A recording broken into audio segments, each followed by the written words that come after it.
السلام علیکم. آج ہم مدرہڈ کے اوپر بات کریں گے. ہم ایسی ماؤں کے بارے میں بات کریں گے جن کے بچے کسی نہ کسی ڈسیبلٹی کا شکار ہو جاتے ہیں.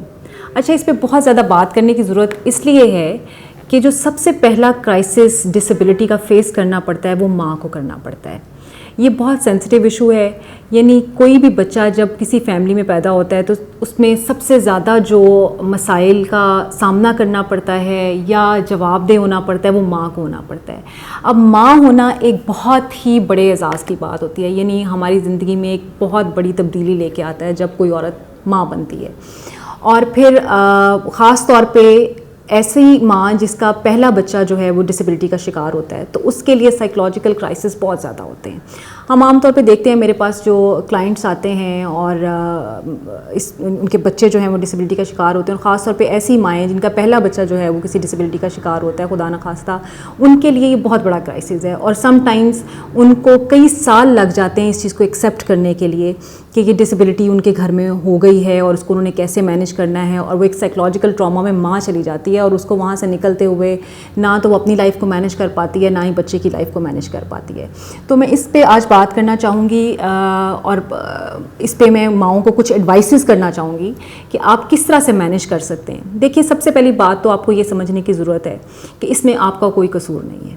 یعنی اگر آپ کو یہ کہا جائے کہ اس میں خدا نخواستہ ماں نے کوئی انٹل اور انلیس کہ کوئی بہت زیادہ ایسی سچویشن کہ جس میں ماں نے پریگنینسی کے دوران کوئی ایسی ڈرگس کا استعمال کیا ہے جس کی وجہ سے کوئی ڈسیبلٹی کا خدا نخواستہ مسئلہ ہو سکتا ہے, تو وہ ہو سکتی ہے ایک وجہ. لیکن عام طور پہ ہمارے ہاں ایسی صورتحال نہیں ہے. اللہ کا شکر ہے کہ پاکستان میں بہت بہتر صورتحال ہے. ماؤں کا اس چیز پہ بہت زیادہ فوکس ہوتا ہے, بلکہ وہ عام حالات سے زیادہ بہتر طور پہ خیال کرنا شروع کر دیتی ہیں. تو سب سے پہلی بات تو یہ اپنے ذہن میں رکھیے کہ یہ آپ کا کوئی قصور نہیں ہے. اس میں آپ کی وجہ سے کچھ بھی نہیں ہوا ہے. یہ اللہ تعالیٰ کی وجہ سے ہے. اللہ تعالیٰ نے جیسے چاہا, جس طرح کا بچہ چاہا, آپ کو اس سے نواز دیا.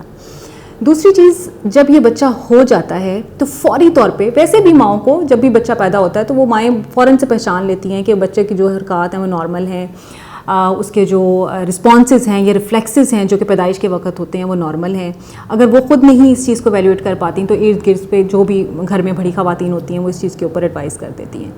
بہرحال ماں جو ہے وہ اس چیز کو آئیڈینٹیفائی کر لیتی ہے, اور خدا نخواستہ اگر کوئی ایسا مسئلہ اس کے ساتھ آ جاتا ہے تو سب سے پہلے تو آپ نے اپنے حواس جو ہے نا ان کو قائم رکھنا ہے. آپ نے یہ نہیں سوچنا کہ یہ کوئی قرض ہو گیا ہے اور یہ مینیج نہیں ہو سکتا.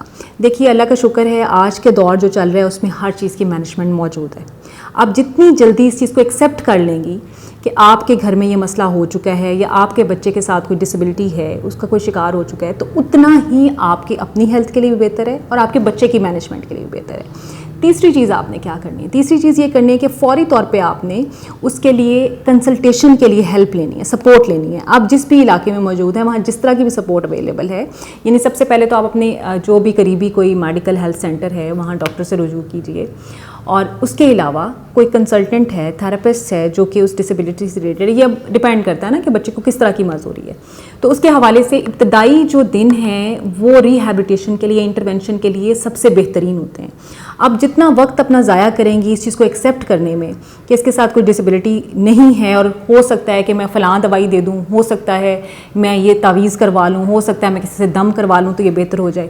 دیکھیں, ڈسیبلٹی جو ہے ریورسیبل ہوتی ہے. یعنی ڈسیبلٹی ہوتی وہ ہے جو کہ آپ اس کو ریورس نہیں کر سکتے ہیں. تو یہ چیز آپ اس کو ایکسیپٹ کر لیجئے. آپ فوری طور پہ رجوع کیجئے, رابطہ کیجئے, اور کوشش کریں کہ اسکول جانے کی عمر سے پہلے جتنی بیسک انٹرونشنز ہو سکتی ہیں وہ آپ ان کو پرووائڈ کیجئے. اچھا, اور ایک چیز جو بہت زیادہ خیال رکھنا ہے آپ کو, وہ یہ رکھنا ہے کہ آپ نے اپنی بھی مینٹل ہیلتھ کا خیال رکھنا ہے. آپ نے اس کو سوچنا ضرور ہے, اس کے لیے مینجمنٹ کا سوچنا ضرور ہے, لیکن اس کو صدمہ مت بنائے زندگی کا. یہ جیسے اللہ تعالیٰ آپ کو اور بہت ساری آزمائشیں دے دیتا ہے یا اور بہت سارے کرائسس لائف میں ہو جاتے ہیں, ایسے ہی ہے. تو آپ نے اس کو صدمے کے طور پہ نہیں لینا ہے. آپ نے اپنی ہیلتھ کا خیال رکھنا ہے. اگر آپ ہیلدی ہوں گی تو آپ اپنے بچوں کا بھی خیال رکھ سکیں گی. اچھا, اس میں آپ کیا کریں گی, اس میں جہاں تو بچے کے لیے سپورٹ کی ضرورت ہے وہیں فیملی کاؤنسلنگ کی بھی ضرورت ہوتی ہے, فیملی کنسلٹیشن کی ضرورت بھی ہوتی ہے. تو آپ کنسلٹنٹس کے ساتھ اپنے رابطے کو مضبوط رکھیے. جہاں آپ کو محسوس کریں کہ آپ ڈاؤن فیل کر رہے ہیں وہاں آپ سائیکولوجیکل سپورٹ لیجیے. کسی بہترین دوست کا انتخاب کیجیے جو آپ کی بات سن سکتا ہو, آپ اسے کہہ سکتے ہوں. اور اگر آپ کو یہ لگتا ہے کہ آپ کے ارد گرد کے جو لوگ ہیں وہ آپ کی بات کو سمجھ نہیں پاتے تو آپ کو یقیناً کسی کنسلٹنٹ سے, اسپیشلسٹ سے رابطہ کرنا چاہیے جسے آپ بتا سکیں اور وہ آپ کی سائیکولوجیکل ہیلتھ کو جو ہے وہ بہتر کر سکے. تو یہ چند ایک باتیں ہیں جو کہ ماؤں کو خیال رکھنا چاہیے ان باتوں کا. اچھا اس میں آپ نے یہ بھی خیال رکھنا ہے کہ آپ اگر بہتر رہیں گی ذہنی طور پہ تو آپ اپنے گھر میں بھی ماحول بہتر رکھ سکیں گی. جو آپ کے باقی بچے ہیں آپ ان کے لیے بھی بہتر مینجمنٹ کر سکیں گی, آپ کے اپنے ہسبینڈ کے ساتھ بھی تعلقات بہتر ہو سکیں گے. اور اگر آپ یہ سب مینیج نہیں کریں گی تو پھر مسائل جو ہیں, ایک ڈسیبلٹی کا شکار تو آپ ہو ہی چکے ہیں گھر میں, وہ مسئلہ تو ہو ہی چکا ہے, تو آپ کے مسائل جو ہیں وہ ملٹی پلائی ہو جائیں گے. اور پھر جتنی دیر سے آپ انٹرونشن شروع کریں گے اس کی جو ایکسپینسز یا کاسٹ ہے ٹریٹمنٹ کی وہ بھی زیادہ ہوتی جائے گی. تو آپ اس کو ایکسیپٹ کیجئے اور اس کو آپ بہتر کرنے کی کوشش کریں. اس حوالے سے آپ کچھ مزید معلومات لینا چاہتے ہیں, کوئی سوال ہیں, کنسرنس ہیں, تو آپ اس پہ پوچھیے, کمنٹ کیجئے. I am always here to respond you. Thank you very much.